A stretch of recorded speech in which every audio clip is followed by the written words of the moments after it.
nós estamos vendo como que a igreja trabalhava.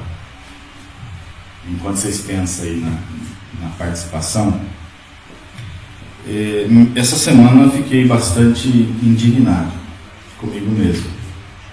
Essa semana eu tenho tirado para estudar bastante sobre o método, como que a igreja primitiva trabalhava. Porque não tem lógica no método que nós fomos ensinados, a conta não fecha.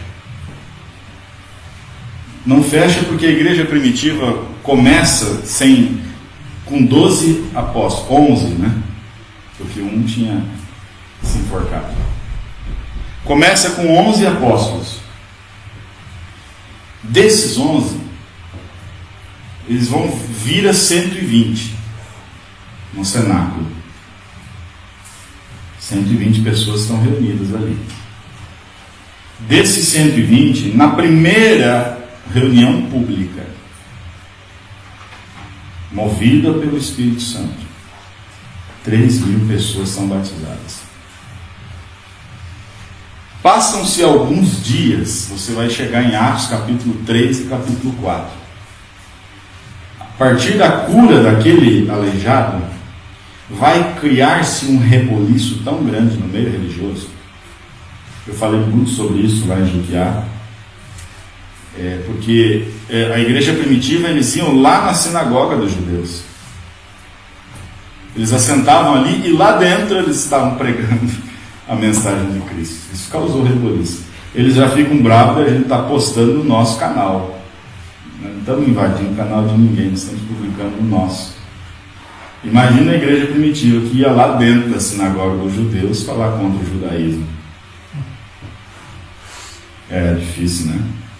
Mas nesse reboliço todo, no segundo batismo, foram 5.000 pessoas. Eu penso assim, foram um prazo de alguns dias. A igreja primitiva saiu de 120 para 8.120 batizados. Você entendeu que em poucos dias a igreja primitiva fez o que nós não fizemos em 40, 50 anos? Quando eu vejo isso, eu fiquei estarrecido, fiquei indignado comigo mesmo. E isso, para mim, isso foi um tapa na cara. Estamos há 8 anos no ministério e nós não vemos o avanço que a igreja primitiva tinha. Chega um momento que a gente tem que chegar e dar o braço a torcer, ou a gente está fazendo alguma coisa errada. Ah, não!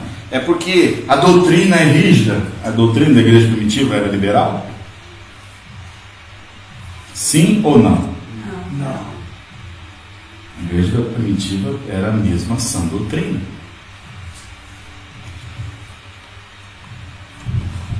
Então, eu comecei a pensar muito nisso. O que é que estamos fazendo errado? O que aconteceu nesses 2.000 anos que fez com que a igreja não atingisse os seus objetivos como atingia no passado? Porque sempre que o evangelho foi pregado, a igreja crescia não só em qualidade, mas em quantidade. Eu quero que vocês entendam o que eu tenho entendido. Precisa virar uma chave, porque a gente sempre foi ensinado, não é a quantidade, é a qualidade, não é assim? Mas por que a igreja primitiva tinha qualidade e quantidade? Os historiadores, eu vi essa informação essa semana, eles chegam a um número aproximado, que a igreja primitiva em Jerusalém, nos primeiros séculos, chegou a ter aproximadamente 50.000 membros. Numa população de aproximadamente 100.000 pessoas da cidade de Jerusalém. Isso quer dizer que praticamente metade da cidade foi ganha para o evangelho. Quando nós vemos o movimento que Apolo faz em Éfeso, não tinha uma pessoa em Éfeso que não sabia o que era o cristianismo. Eu fiquei com vergonha. Porque eu vou ter que encontrar esses irmãos lá do outro lado. E eles vão me dizer, não, nós ganhamos 50 mil almas para o reino de Deus em nossos dias. E vocês? Porque afinal vocês tinham na sua mão a tecnologia, ferramentas, tudo fácil, veículo, carro à disposição. Quem não tem carro como eu, essa semana sem o carro na oficina, vai para a oficina. Vai de ônibus, vai de BlaBlaCar, vai de Uber, aplicativo para todo lado. Você não tem que se deslocar 2.000 quilômetros a cavalo. Então eles vão dizer, como que vocês fizeram? Deve ter sido um estrondo. Você vai ter que baixar a cabeça e dizer que em 50 anos nós produzimos pouco mais de 10 mil pessoas convertidas em 50 anos. Isso é vergonhoso. Eu fiquei com muita vergonha.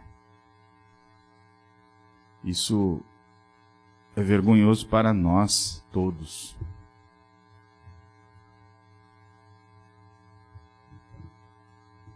A gente se acostumou a vir para a igreja, fazer parte de uma igreja. Mas a gente não foi ensinado a ensinar outros. E aí eu começo a estudar um pouquinho. Eu sei que é tudo muito, muito novo. Mas eu começo a observar algumas características, a começar pelo Senhor Jesus. É interessante que Jesus ensinou a evangelizar. Jesus ensinou a ganhar alma, Jesus ensinou a evangelizar, Jesus ensinou a fazer discípulos. Ele pegou 12 homens, não mais do que isso.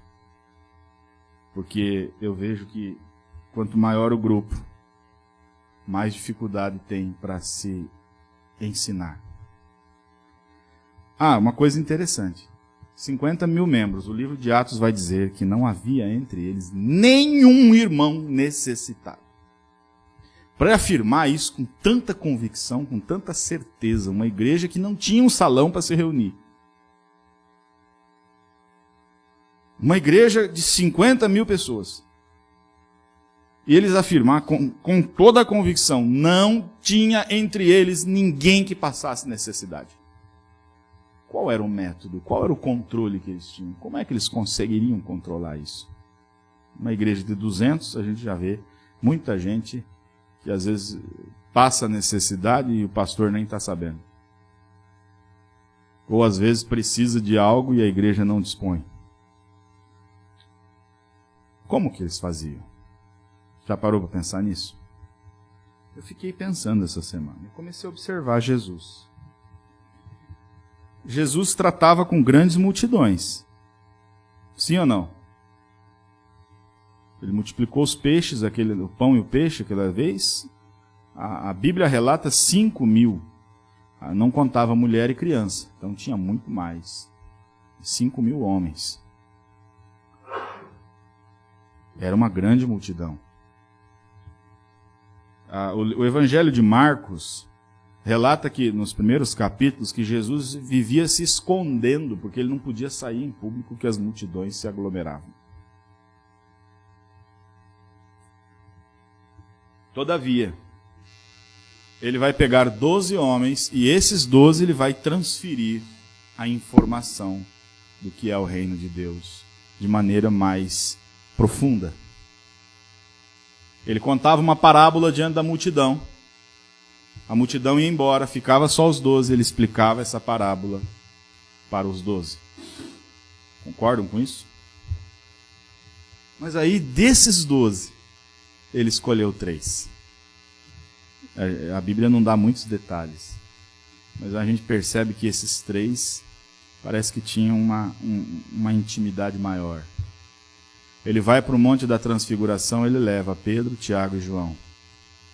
Quando ele está lá no Getsêmani, poucas horas antes de ser crucificado, sobe com ele deixa os discípulos num lugar, e ele traz consigo Pedro, Tiago e João e avança um pouco mais com ele. Jesus transfere algo mais profundo ainda para esses três. E eu falei ontem ali em Blumenau, me lembrei de Moisés, conduzindo Israel. A Bíblia diz que foram 2 milhões, né? 2 milhões de pessoas saíram do Egito. Pensa numa multidão. É quase a população de Curitiba. A população deve estar o quê? Uns 3 milhões e pouco?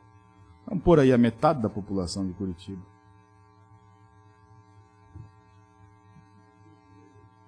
É? Então Curitiba toda. Você pega todo esse povo, sai de Curitiba e vai andar no deserto com ele. E essa era a realidade de Moisés. E aí, é claro, uma multidão dessa, a Bíblia diz que subiu uma mistura de gente com eles. Começou a ter muito problema. E todas as causas, quem é que tinha que julgar? Moisés. É impossível um só homem julgar as causas de todo mundo. O sogro dele vem com um conselho que Deus se agrada daquele conselho. Ele diz: Moisés, é muito para tua cabeça, você não vai dar conta. Faz assim, constitui 10 homens, capitães de 10, capitães de 100, de 1000 e assim sucessivamente. De modo que Moisés, ele se reportava, ele ensinava, ele, vamos usar essa expressão, discipulava 10 pessoas. Ele tinha 10 líderes que ele estava ensinando. Cada um desses 10 cuidava de mais 10. Cada um dos 10, mais 10, e assim, então tem os 10, 100, 1000 em proporções decimais. Porque aí é fácil. Cuidar de 10 pessoas é muito mais fácil do que de 2 milhões. E aí, o sogro dele diz: aí o que vai acontecer? Os problemas que eles não conseguirem resolver, vai trazendo para o líder acima, vai chegando até que vai chegar em você. Só vai chegar em você o que eles não conseguirem resolver. Eu achei muito interessante. Jesus aplica esse método com 12. Esses 12 ele ensina e esses 12 começa a trabalhar em outros. Porque desses 12, se você for olhar, proporcionalmente vai se transformar em 120. De modo que cada um ficou, vamos olhar assim, né? De 12 virou 120. Você multiplicou isso por 10. De 120, vira 3.000. Está entendendo? E eu comecei a pensar muito essa semana. A igreja, a maneira que a gente foi ensinado, não foi incentivado que a igreja deva crescer. Mas a gente tem que se contentar, porque é a qualidade, não é a quantidade. A igreja primitiva crescia em quantidade e em qualidade. Como que faz? Como que eles faziam? Outro culto, eu estou só lançando a semente por enquanto, né? Em outro culto posso trazer as diversas referências que eu vou encontrando no livro de Atos. Qual que era o segredo? Porque eles não tinham um salão para congregar. Mas aí eu vou ver Paulo falando: saúdam a igreja que está na sua casa. A igreja que está na sua casa. Você encontra Paulo fez isso. Antes de Paulo fazer, Barnabé fez primeiro. O que Jesus fez com os 12, você vai ver que quando Saulo se converte, vai ter um cristão que vai, numa expressão mais moderna, mais atual, vai grudar em Paulo, chamado Barnabé, natural de Chipre, o homem bom e piedoso, que quando se converteu, vendeu todos os seus bens e se dedicou completamente à obra. Esse Barnabé, quando Saulo se converte, parece que o Espírito Santo põe no coração dele, fica perto desse homem e dá os primeiros passos com ele. É tremendo isso. Barnabé se aproxima de Saulo. Por que eu entendo isso? Porque o novo convertido ele precisa de ajuda. E, irmãos, não tem como, numa igreja de 50, 100, 200 ou 1000 pessoas, o pastor dar atenção a cada novo convertido que chegar. Mas aquele que trouxe, ele é responsável. Barnabé se sentiu responsável em estar perto de Paulo, andar com Paulo. E você vai ver que depois disso, Paulo vai fazer isso com outros. Você vai ver que ele vai se aproximar de Paulo, Lucas. E vai acompanhar, inclusive vai escrever o livro de Atos. Depois disso vai se aproximar um Timóteo. Vai então, Paulo conhece a Priscila e Áquila, porque era da mesma profissão. Veja a maneira que Paulo evangelizava. É no trabalho. Tinham a mesma profissão, construía tenda. Paulo começa a evangelizar, ganha eles para Cristo. Paulo fica, agora eu não me recordo o tempo, se for 1 ano e meio ou 2 anos, mas ele fica um tempo com Priscila e Áquila. Durante esse tempo, eu imagino, Paulo transferiu para eles todo o conhecimento, toda a informação que eles precisavam para avançar no reino de Deus. Paulo deixa eles em Éfeso e segue para outro rumo. Se fosse hoje, no método atual, a igreja em Éfeso tinha acabado ali. Porque o que ia acontecer, fala, não, Paulo, mas você vai embora, você volta aqui trazer a ceia para a gente cada 6 meses, que é difícil, não vai conseguir vir direto, não tinha carro, né? E tá bom. Mas o que aconteceu foi que Paulo foi embora e deixou esses 2 em Éfeso. Esses 2 vão até a sinagoga. E chega lá, está um pregador com uma eloquência tremenda. Eu penso que um olhou para o outro e falou, nós temos que ganhar esse caboclo. Ele não conhecia Cristo. Depois da reunião, eles chamam Apolo para conversa. E depois de uma conversa, eles apresentam Cristo a Apolo. Apolo se converte.